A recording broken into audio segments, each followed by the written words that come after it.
What is up, everybody? Welcome back to another episode of Bitcoin and Markets. What a week. What a week. I am back home now after the conference in Miami. It is Monday, so that's when I write my fundamentals report. And what a better time to do a debrief on what I saw there down in Miami. I am live streaming on YouTube, Twitter, Telegram, and Twitch, along with some other platforms like Vita is a new platform that integrates Bitcoin payments. So I'm live streaming on there as well. But find me anywhere you guys watch live streams. BitcoinandMarkets.com, you're seeing on the screen here, that is my home base.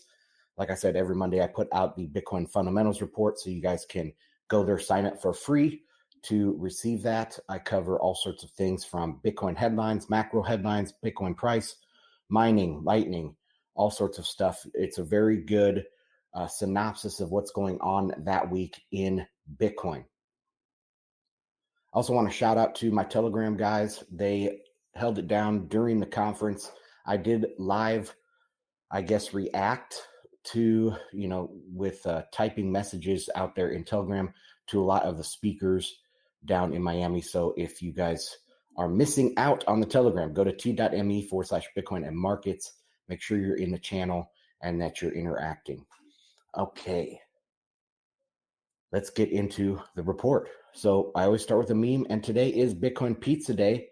Back May 22nd, 2010, Laszlo bought two pizzas with 10,000 Bitcoins. Of course, it was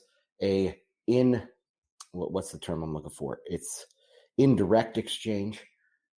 He sent the Bitcoins to some guy, I believe in the UK, and Laszlo lived in Jacksonville. I don't know if he still lives here, but this is, my town that I'm living in right now is Jacksonville as well. So he sent 10,000 Bitcoins. The guy in the UK called the pizza place, I think it was Papa John's, on the beach in Jacksonville, and had two pizzas delivered to Laszlo and paid for it with a credit card. So it is an indirect purchase, but it is like the first recorded Bitcoin purchase like that. So today is Bitcoin Pizza Day. Happy Bitcoin Pizza Day. Okay, so a snapshot of Bitcoin is the weekly trend is sideways. We're going to look at that chart, even though it was, a lot of hype going on down there in Miami. The price really didn't move all that much. The first day it kind of dipped, then it kind of recovered. It's just going sideways for about we're going on 10 days now, I think. The media sentiment is neutral. I bumped it up from being negative. This is not scientific. This is just my own kind of feeling in the market. What is the media sentiment? And it has been negative for very long time. And just recently, before the conference, bumped it up to neutral. Some of the things in the conference were very positive. So I debated whether to say that this was slightly positive of media sentiment, but it's at least neutral. So I stuck with neutral. Of course, during the FOMO period, we're going to get, that's going to bump up into the positive territory. Network traffic is still high. We'll take a look at the mempool. It's interesting. The mempool is very clogged, but the prices paid are going down. So we're going to take a look at that. Mining industry is very stable. Price down on the week about 2.5%, but still holding stable above where the level that I've been talking about, 25 to 26,000 or so, is a very heavy support. And that has been holding so far. So we will take a look at the price. Market cap is above $500 billion. Satoshis per dollar, 37.23. One Finny, that's 1/10,000th of a Bitcoin, is $2.69. Mining sector, the previous adjustment was plus 3.21%. And I forgot to switch that to green. That color should be green for that. Plus 3.21%. And we are about even for the next estimated adjustment in 9 days. So we'll see what happens to the price. If the price does drop, I expect people to start slowing down their miners, using less energy, and hence lowering their cost, and the hash rate will come down. So we'll see how that works. But if we pump in price, I mean, we're right there 50-50 what the miners are telling us right now. Mempool 215 megabytes according to mempool.space. Of course, everybody's mempool is going to be a little bit different. The mempool is the number of transactions waiting to be confirmed.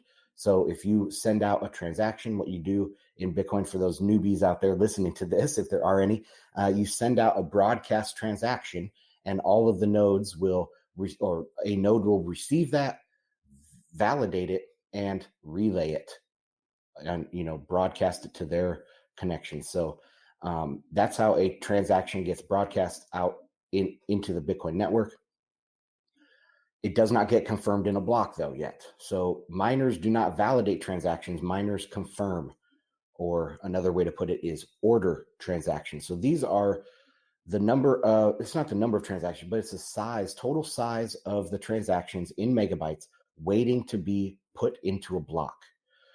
They have been validated, but they are just waiting to get put into a block. All right, fees for the next block have come down dramatically.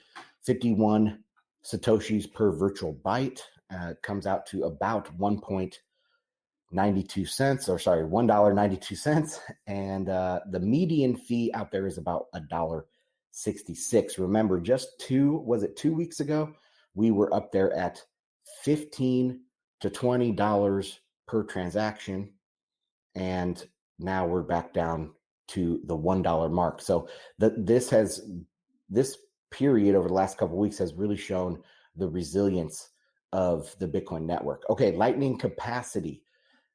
Bitcoin capacity 5,394. That's up only 2 Bitcoins from the last newsletter last Monday.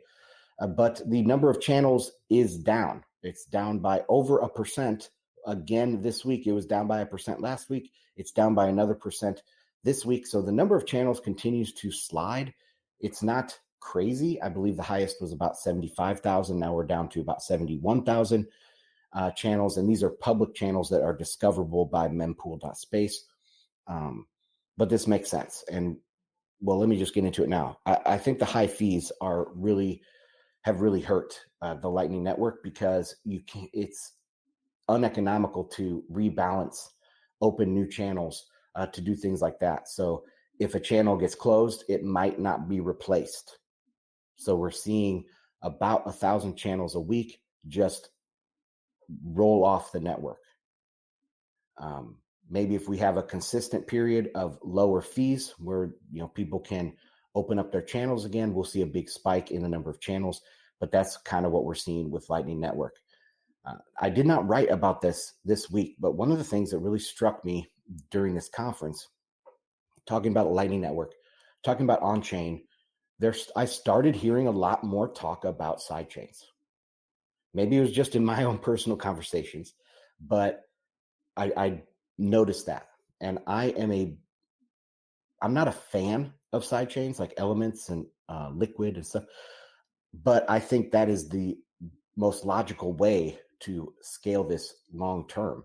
So I'd like to hear more comments about Liquid and about sidechains. Okay, let's go down here. We got Bitcoin headlines, of course, the Miami conference.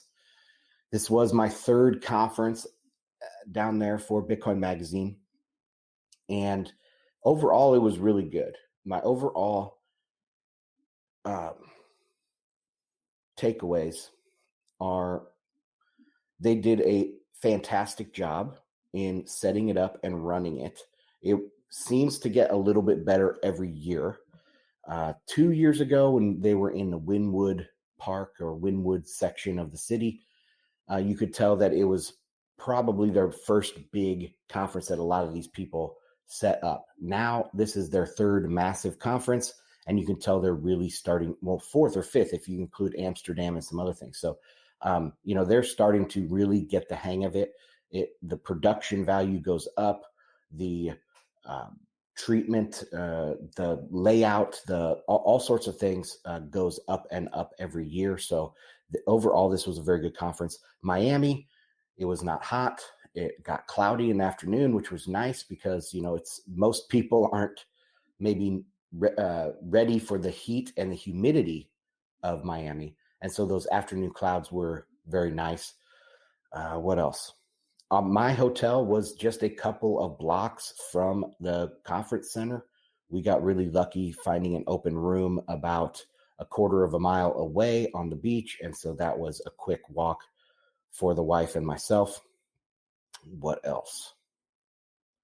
Okay, that's all the general comments here. Let's get into what was actually said. So out of the 3 conferences that I've been to in Miami, each one has been slightly different. 3 years ago, Nayib Bukele kind of stole the show, talking, from El Salvador, talking about legal tender, Bitcoin becoming legal tender. Last year, it was the FTX and crypto confusion. So there was a ton of FTX, Coinbase, OKCoin, a lot of the shitcoin casino presence there last year. A lot of DeFi and NFT talk.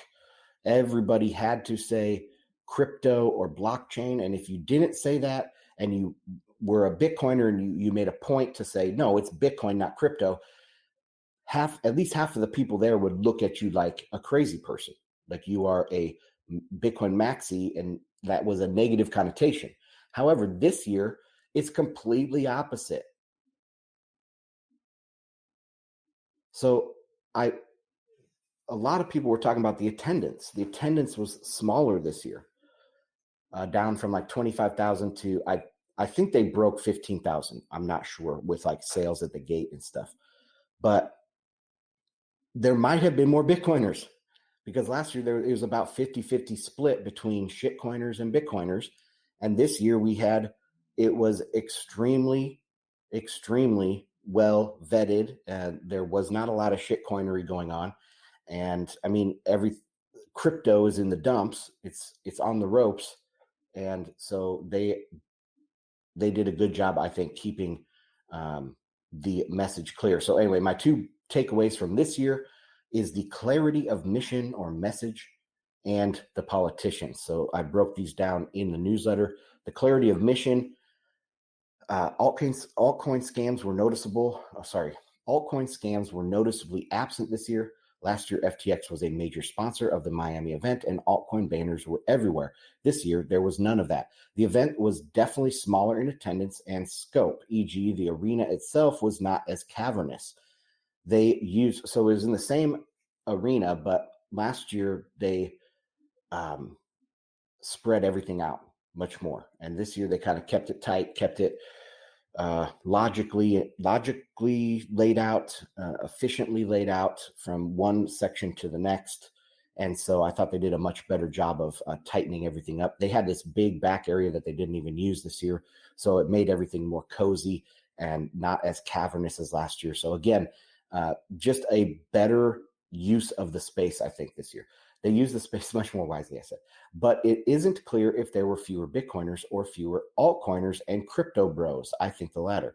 Last year, the Bitcoin signal was lost among the scammy pump and dump altcoins and crypto casinos. To an outsider, last year's message and mission of the space was extremely cluttered. DeFi, NFTs, blockchain, smart contracts, etc. What was the direction? What was the underlying force? Scams tend to obscure the truth from further investigation. Else you look under the hood, so to speak, and notice it's just a scam. They obscure the meaning of words and the real uses of the technology. That's on purpose in order to sell you snake oil. None of that misdirection and hype-driven activity was present this year. There was that one talk by Udi and Eric Wall, Shinobi, and Blue Matt Corallo.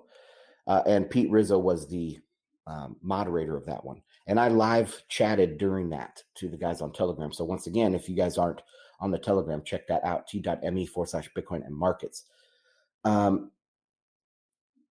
Overall, it was a complete takedown of these guys, of Udi and Eric.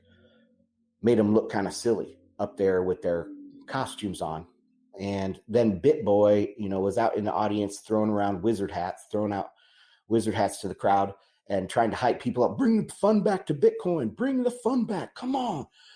F this stuff. F that stuff. Bring the fun back to Bitcoin. And it was just extremely, it was out of place. But just think like an Ethereum conference, that's what it is. Dancing on stage, doing crazy stuff, wearing unicorn stuff, furries, that kind of thing.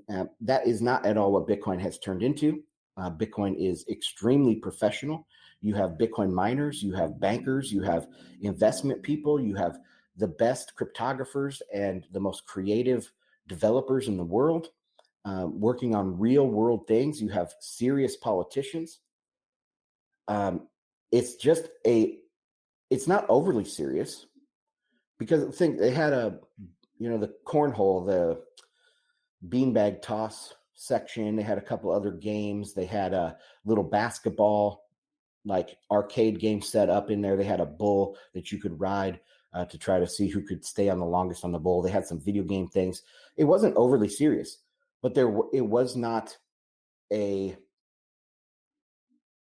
it wasn't making fun of itself as a point of how fun it was. I hope that makes sense. It was a very serious grown-up thing. And it wasn't even like technically grown up because there were lots of babies there. I saw a lot of Bitcoin babies. I saw a lot of Bitcoin kids. Like even they had a chess section set up so you could play a chess game, or they had a chess tournament too. There was a lot of kids playing chess. It was just a really interesting, mature atmosphere compared to BitBoy screaming in the crowd and these guys with costumes on the stage. So anyway, I think that's important. Overall, I say the message was clear, or the messages this year were clear. Bitcoin is the innovation. Bitcoin is not crypto. Crypto is a scam. Bitcoin mining is not harmful. It is beneficial. And that was hammered home by so many people. Bitcoin is a major force in the world for freedom and must be respected.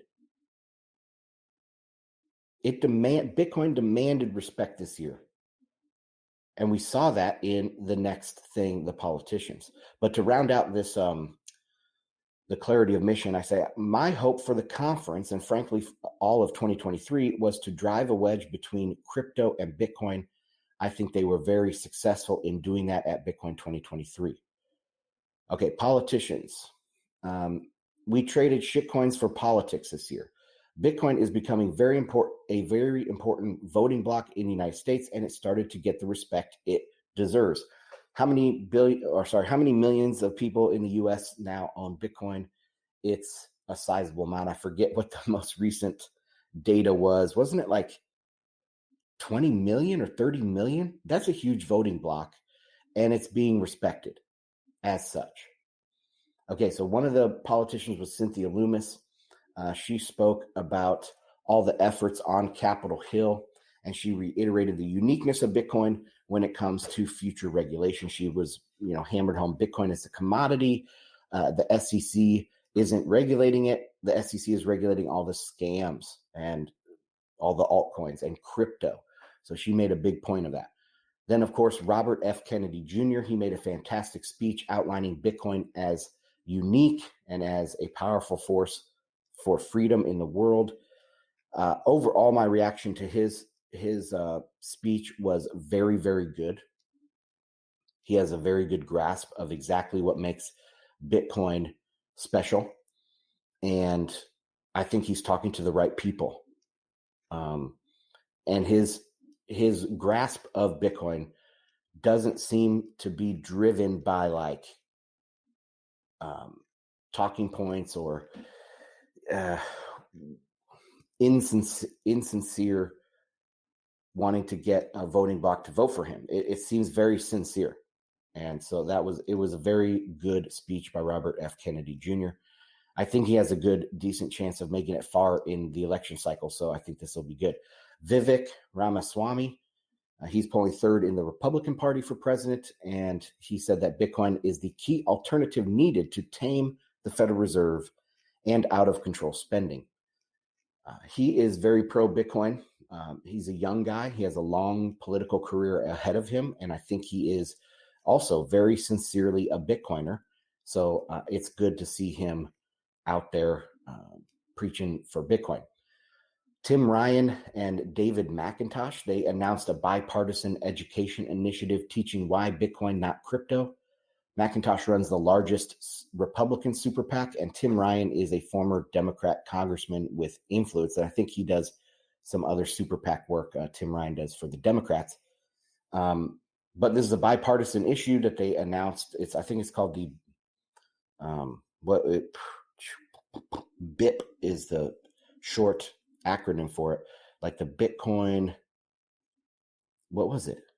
Bitcoin Initiative Project or something like that.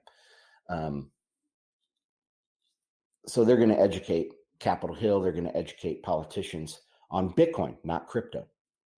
Tulsi Gabbard was also there. I did not see her comments yet. I need to go back and watch those, but she's a big name and important voice in U.S. politics, so she was there. I generally support her. I mean, she's left-leaning and a little bit more socialist for my take, but her anti-war stance and freedom stance is very strong, so I do appreciate that about her. Okay, overall, the presence of the politicians shows Bitcoin has arrived on the stage of power politics. Okay, so that's my summation of what's going on down there in Miami. I got to meet a couple of listeners to the show, so that was good. I went on first thing on Industry Day at the very beginning of the conference, and it was fun to be on the news desk I was on there with Martell Fox, with Joe Hall, and with Pete Rizzo, and it was very good. Thanks to the guys that watched it live and gave me supporting words. I was nervous. It's like the biggest thing that I have ever done for speaking in front of people. So yeah, it was a great experience, and I'm super, super thankful to CK and to Bitcoin Magazine for bringing me along on this. Okay, let's talk about Tether now. Tether made an announcement this week that flew under the radar. They said they're going to be investing 15% of its operating profit into Bitcoin on an ongoing basis. And this is absolutely massive. So they said that they have like 1 billion in their reserves right now, in their excess reserves. So they are going almost immediately. I think they're putting 200 million into Bitcoin. But then on an ongoing basis, it's going to be in the tens of millions of dollars a month that they're going to be dumping their profits, 15% of their profits into Bitcoin. So this is a constant buy pressure. Put that along with MicroStrategy that, he's pretty much stated that he's going to continue to buy Bitcoin like this. So this is what we're talking, say $50 to $100 million a month of constant buy pressure from just two big companies. That's pretty intense. Okay, let's take a look at the macro stories. So the Fed officials think more rate hikes are necessary. Remember, the jawboning is the policy. There is no mechanical nature to Fed policy. It's all jawboning and expectation management. And right now, the Fed is trying to talk the market out of pricing in rate cuts. So you can see from Jim Bianco, this red line here on the bottom is what the market is saying is going to happen. And this is what Bullard is saying is going to happen, because Bullard said the Fed will have to go higher on the policy rate, perhaps 50 basis points more hiking this year. So he's trying to talk up this red line just through the power of the gab. The gift of gab is going to try to make these rates go higher. We'll see if this works. Okay, Europeans slide into disaster continues. I just saw this on Twitter, so I thought it was crazy. The Europeans turn to price controls to fight against rising food bills. Surging inflation prompts politicians to impose caps despite retailers' protests. So, what happens with price controls? They never work. They only make things worse. They cause shortages, because if the price, for potato has to be a euro to make it worth bringing it to market, and the price control is set at 50 cents, then I'm not going to bring it to market. There's going to be a shortage. So price controls, especially on food, is very, very dangerous. This is a very, very dangerous thing. It would be better if they did subsidies. I mean, that is also a bad option. They should take away regulation to make growing more food cheaper, bringing more food to market cheaper. That's how they should take prices down. But they're actually going to, here with these policies, with price controls on food, hunger can come to the European continent for the first time in hundreds of years. This is a very bad thing. I mean, of course, there was hunger in the Great Depression and after World War II. So, but I'm thinking of kind of end of the medieval depression, the late medieval depression in 1400s. That's the type of thing I'm thinking about of food scarcity that could be coming to Europe. Okay, next macro story, demographic collapse starting to get more attention. Birth Gap, this big documentary came out. I've been waiting for this for a while. It did come out a little while ago, like I think about a month ago.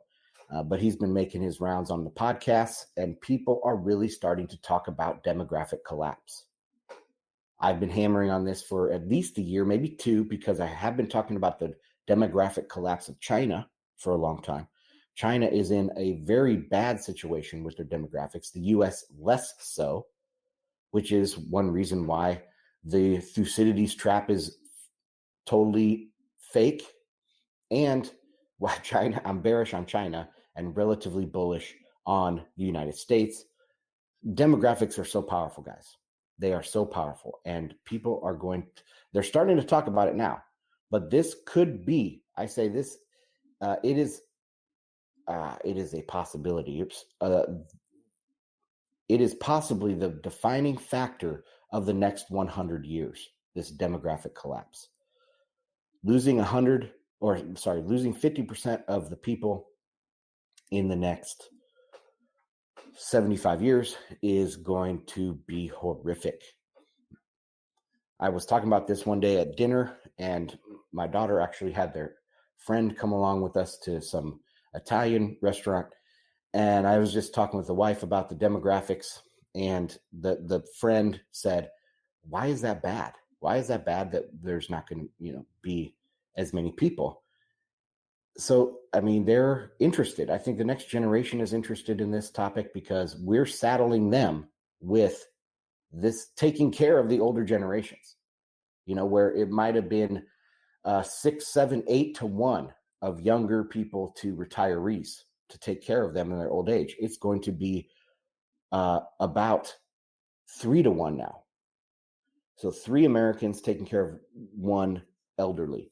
In China, it is going to be as low as 2 to 1, or even 1 to 1. Every working age person is going to have an elderly person that is, 1 to 1 for them that they need to take care of in their economy. That's unsustainable. That cannot work. It cannot work long term.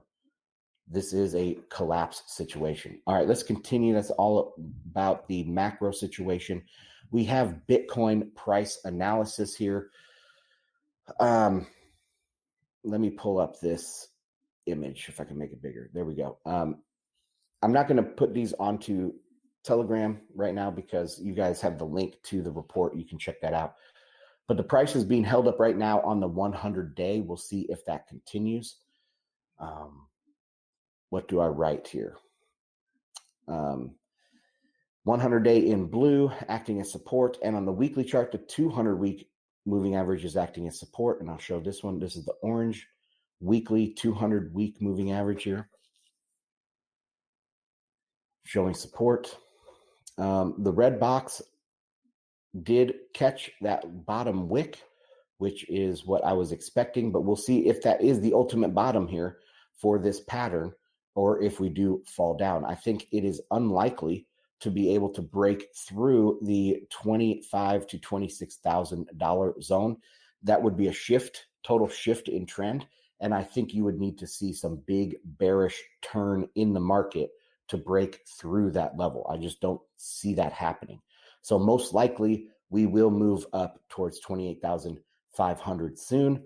Last week I put that number at 29,000, but as you can see, this red sloping resistance line is coming down, as well as now the 50-day moving average is coming down. So if we can pop up above that to about 28,500 and close a daily candle up there, that will be breaking out of this pattern. And that is what I'm watching for, 28,500. Any dips could be buy the dip opportunity. I don't think it's going to be significant dips though. Okay, stock market is hitting yearly highs. This is the S&P 500. NASDAQ is the same. I think Dow Jones is a little bit off its yearly high now, but I don't follow the Dow Jones as much as I do the S&P 500. Okay, so the deflationary backside of transitory is starting to sink in. Economic numbers are bad. CPI is coming down. Unemployment started to tick upward. Deposit flight from banks continues. This is a deflationary setup, but not necessarily a shock. If there is a deflationary shock, like a major bank failure, we should expect Bitcoin to take a hit.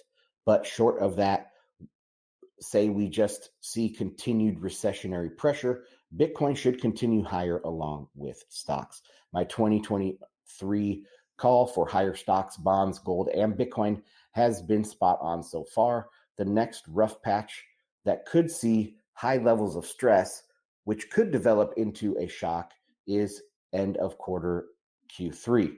We have 4 months. TikTok.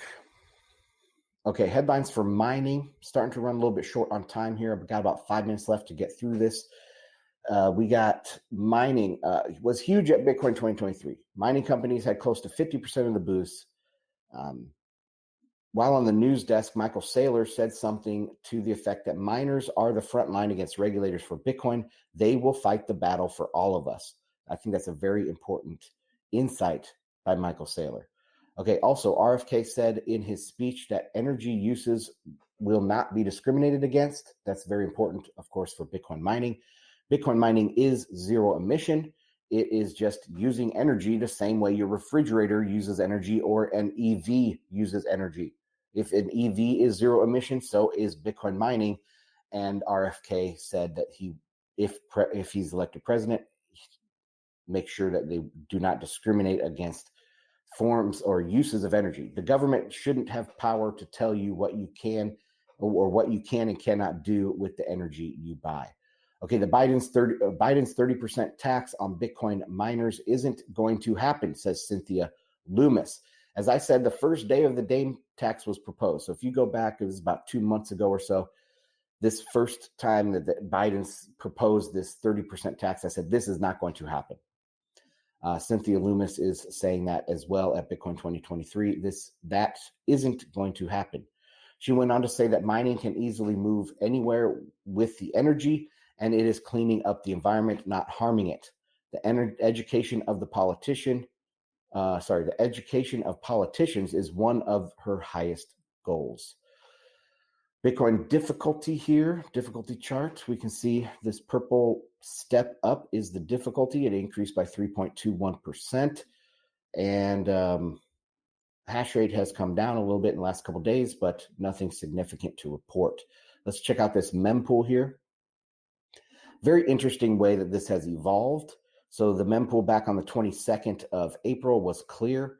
Then we had this huge spike up, and you can see this densely packed rainbow color at the top. That means that those transactions wanted to get through very quickly, and so they continue to raise their fees, higher and higher fees. Those are the ones that got up to $20, some of them for some of those transactions. And now you can see that it's much less densely packed. So the average fee has gone way down, but the size of the mempool has not. So it's interesting how people can adapt to the slowness or quickness of how your transactions are getting confirmed. All right, Lightning Network news. Lightning Labs launches updated protocol to help solve Bitcoin's BRC20 issues.